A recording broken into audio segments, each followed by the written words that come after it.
Hello everyone, Professor Krizluk here. I wanted to make a video today about political participation and public opinion. So, political participation, as we can imagine, as we'll talk about, is massively important in a democracy. So, let's spend a little bit of time thinking about ways that people engage in politics. So, if we think about how we engage in the political process, maybe what comes to mind is voting. That's kind of like the basement floor of being engaged in the political process. Some people, maybe they vote every 4 years in the presidential election and they kind of check out of politics. They don't really engage with politics the rest of the year.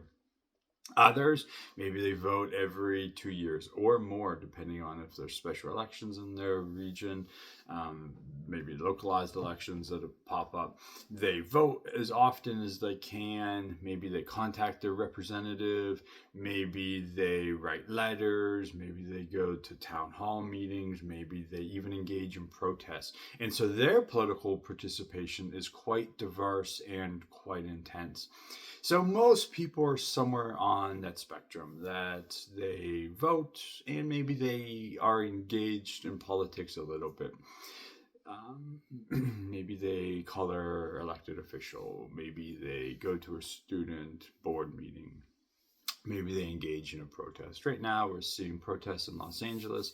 We're seeing anti-ICE protests in Los Angeles, and these are all forms of political participation, engaging in the political system in a variety of different ways. So when we think about what people are trying to achieve, they're trying to influence public policy, maybe support or don't support government actions, maybe support or don't support governmental policies. And so by participating, whether it's voting or protests or writing your Congress member, they're engaging in the political process. Again, this could be voting. This could be protesting. This could be contacting officials. This could be donating money to particular candidates. Maybe there's a candidate out there who is saying things that you really agree with. They're talking about economic policy or social policy that you really agree with. So you decide you want to donate to their campaign. That's engaging in the political process. Or maybe you campaign for them. Maybe you door knock. Maybe you phone bank. These are all ways that in a democracy, people are engaged in the political process. So when we think about why do people do these things? This is essential for getting public policy passed that you support or that community support. This is important for getting representation that you want. You want to have elected officials who maybe share your values or share your religious values or your social values.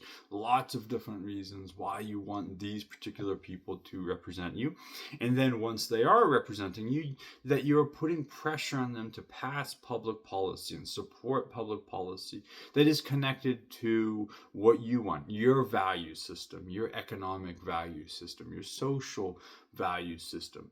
So this political participation is important in a democracy.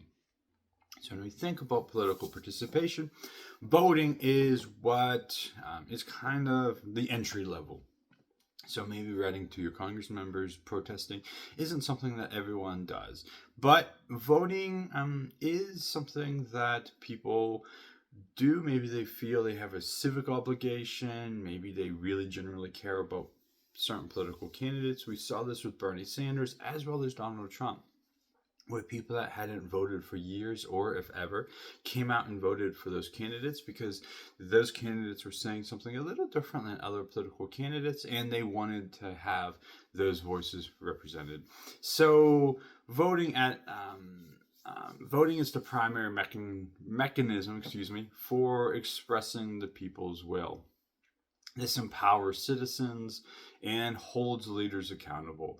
If a leader isn't doing what their citizens want, well, then you can vote them out. This mechanism to change, to hold those in power accountable to their citizens.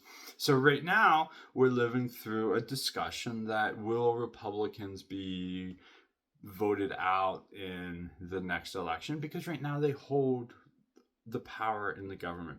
So we see this trend where the election cycle after the president's cycle oftentimes is pretty penalizing for the party in power, whether it's Republicans or Democrats. And so there's already talk that maybe you've heard of or encountered of, will Republicans be able to hold on to the House and hold on to the Senate? There's a front page article today in the Washington Post about upcoming important Senate races and House races. So we see this. Elections are a way to hold leaders and hold those in power accountable. So when we think about how important elections are to hold leaders accountable, to have who you want, who citizens want in charge, we have to think about, okay, if it's this important, do a lot of people vote? And one criticism we see of the U.S. elections is that they're not as high as maybe other countries. We do see that the U.S. Voting turnout is lower than many other democratic societies. We did see an upward swing in 2020. We saw the highest turnout since the 1980s, with about 66% of eligible voters voting, which might seem like a lot, 66% of eligible voters voting. But that's still only 2/3, so that still leaves a lot of people choosing not to vote. And we can think about why, and we will here in a minute. Think about why would people not want to engage in something as important as choosing their representation. So there's a few different reasons for kind of historical low turnouts. Sometimes historically we've seen restrictive voting rights in the U.S. We've seen structural challenges allowing people to vote, and we see that some people just are checked out from the political process. Maybe they don't think anyone represents them, and we'll dig deeper into all of that in a minute. I want to first compare the U.S. Turnouts to other wealthy countries. And we can think about why. So the U.S. absolutely lags behind other OECD nations in voter turnouts. So OECD countries, other wealthy countries. So we see that the U.S. does lag behind them in voting. And when we think about maybe why some European countries have higher turnouts, sometimes there's compulsory voting. You, as a citizen, you're viewed as it is your responsibility to vote. So in Australia, there's compulsory voting laws. You have to have a pretty good excuse of why you are not voting. I remember when I was in graduate school, I had a professor who had to mail her ballot. I think she had to still mail it back home because she was here in the U.S. teaching. But they had compulsory voting and she still had to engage. So that is one way to achieve higher levels of voter participation. That has drawbacks, that has pros, but we know empirically that it does raise voter turnout. We also see easier voting registration. A huge debate in the U.S. about mail-in voting. Should that be allowed? Should that not be allowed? It's re-emerged here after Donald Trump won re-election. A debate over voter registration also occurs. We know empirically that easier it is to register to vote, it leads to higher voting turnout. Also, what we see is if citizens have a higher degree of trust in government, they vote more. So if public polling shows that people have a higher trust in government, they want to be engaged more. So we do know that the U.S. lags behind many other Western democracies in voter turnout. So let's look at some of these barriers to participation in the U.S.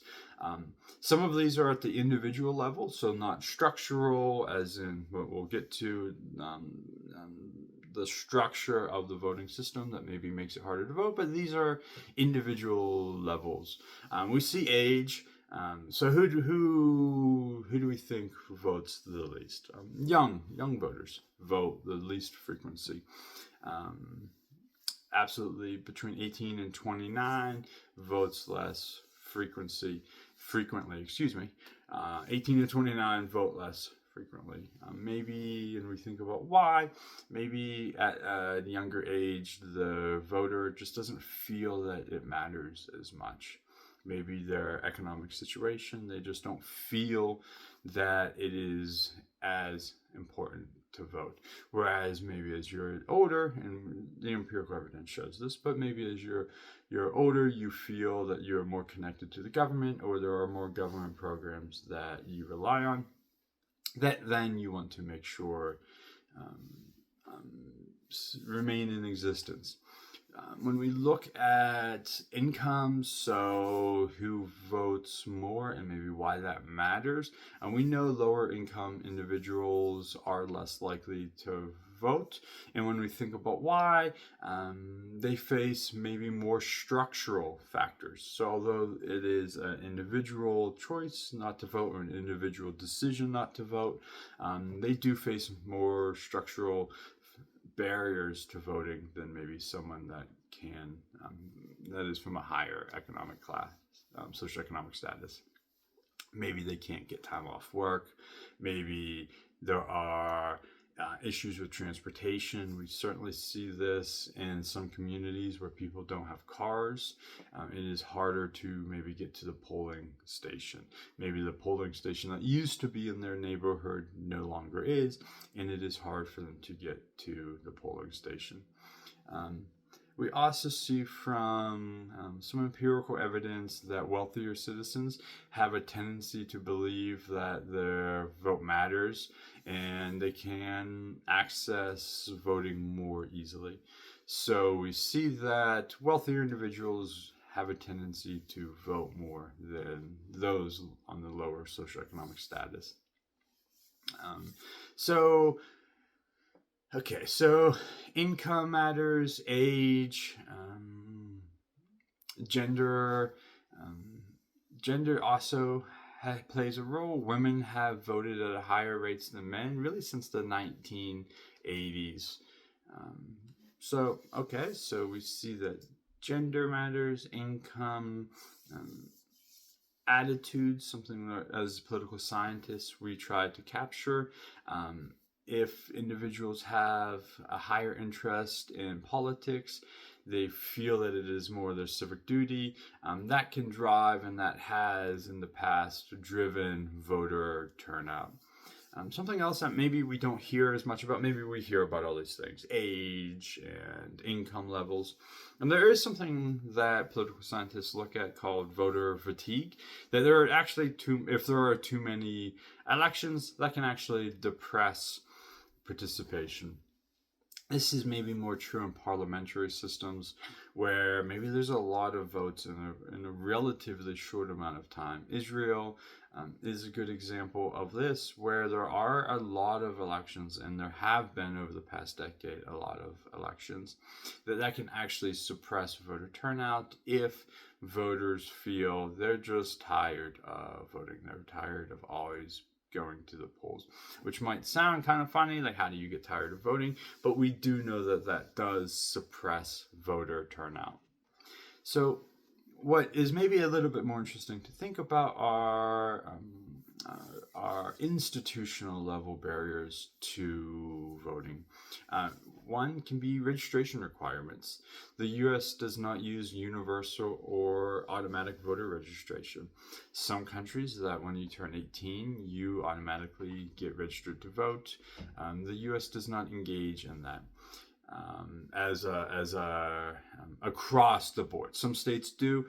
Oregon, I believe it's Oregon that does, that they use automatic voter registration, and we see that there are higher voter turnouts. So that barrier of voting, and even if you think that's a small barrier, but that barrier to register to vote does lower participation. Something that is hotly contested in the US right now. It might not be in the front page of the New York Times, but behind the scenes there are absolutely debates occurring at the state level about voter ID laws. If there are stricter ID laws, then that can lower people's ability to vote. The type of ID that is required could, and it does at times, lower the participation in elections. Also interesting is polling place access. We've seen that polling locations have closed. States run their own elections, but we've seen a lot of polling places closed. Hundreds of polling places in some states have closed, making it harder for people to get to the polling location. Even if they have their ID, even if they can get some time off work, that distance to the polling location can suppress turnout. And we also see that it can then lead to longer lines. So if you Google, you do an image search for long lines in Atlanta, you can see people waiting in line for 5, 6, 7 hours to vote. And part of that is maybe unexpectedly high voter turnout, but some of it is when there are just less polling locations. Then people have to wait in line longer to the polling locations that exist. So we see these individual choices and structural individual decisions as well as structural decisions kind of working hand in hand, but some of these are structural issues. Your polling location's far away. Even if you want to vote, maybe your polling location's far away and you can't get time off work. Some states handle this time off work differently. Some states give much friendlier, there's much friendlier laws that kind of force employers to give you time off work to go vote. But every state's different because states run their own elections.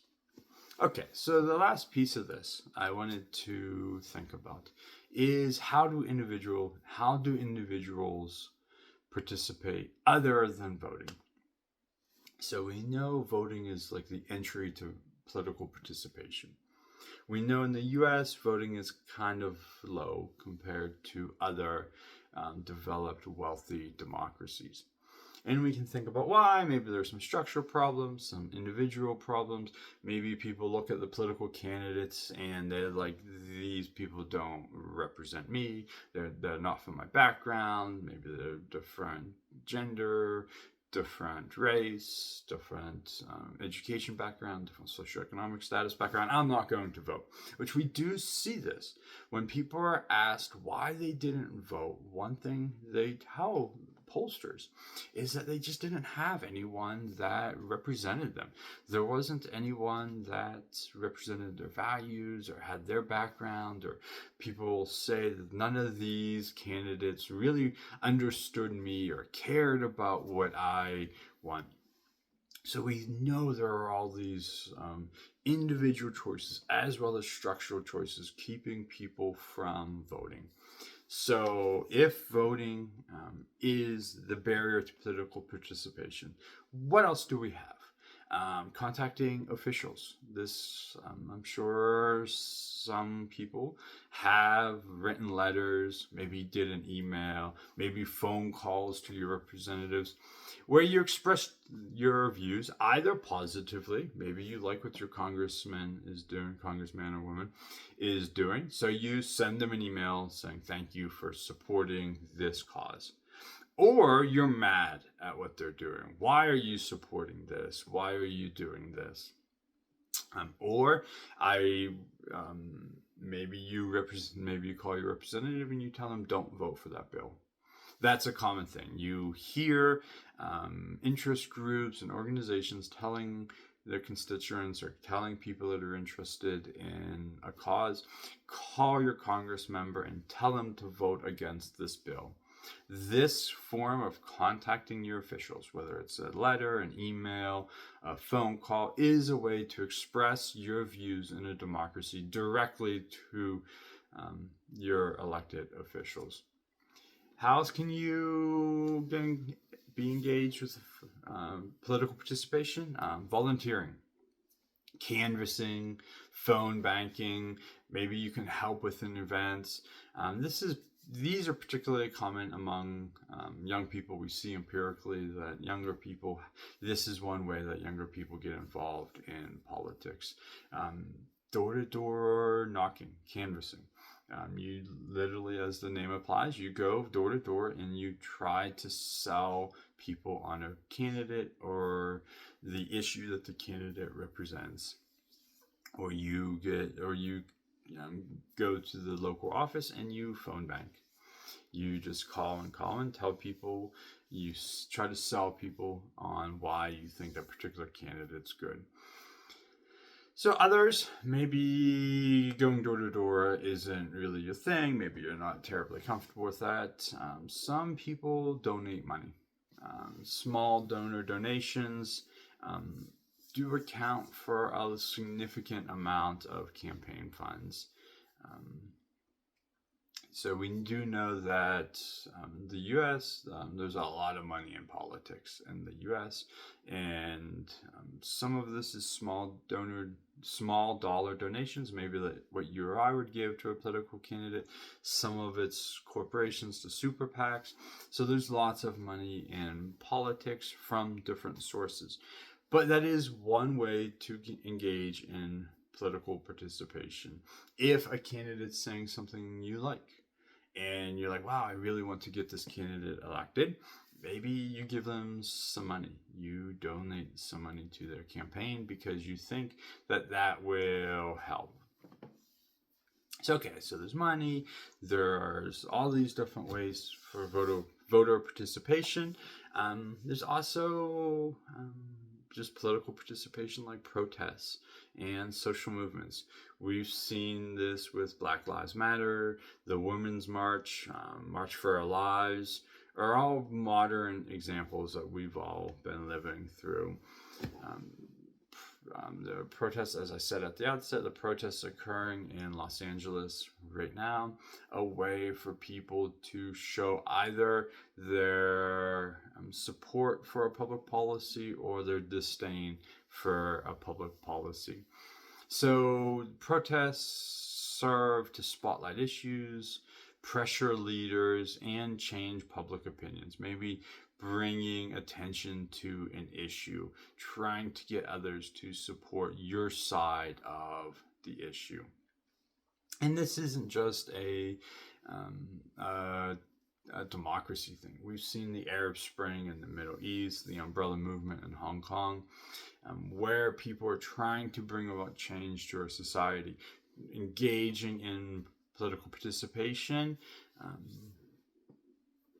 through protests, through street demonstrations, through there's lots of different ways that people engage in protests, but what comes to our mind is probably people on the street demonstrating, protesting, demanding change. So these are just different ways that people engage in the political process, from voting to protests, to sending letters to your Congress member, to calling, to campaigning, to donating money. Lots and lots of different ways that people engage in political participation. Okay, well, thank you for watching if you made it to the end. I just really wanted to think about ways that people can be engaged in the political process. We might think of voting as the only way, and then I know sometimes because we see it empirically in studies, and then we read it in the newspaper, and when we're with our friends and we're chatting about, okay, well, why don't more people engage in the political process? We can see that sometimes there are structural barriers. To voting. Maybe it's the location, it's the time off work, maybe it's just a sense of apathy or being defeated by, maybe you think candidates don't represent you, so then we get lower voter turnout. But we still know there's other ways to participate. Volunteering, donating money, making phone calls, and then we see protests. We see people demanding change on the streets. Now, I'll make a separate video about how people engage in protest. I wrote my PhD dissertation on protests. So it's something that I like to talk about, to read about and write about. So maybe I'll make an upcoming video on that. Okay, well, thank you if you made it to the end.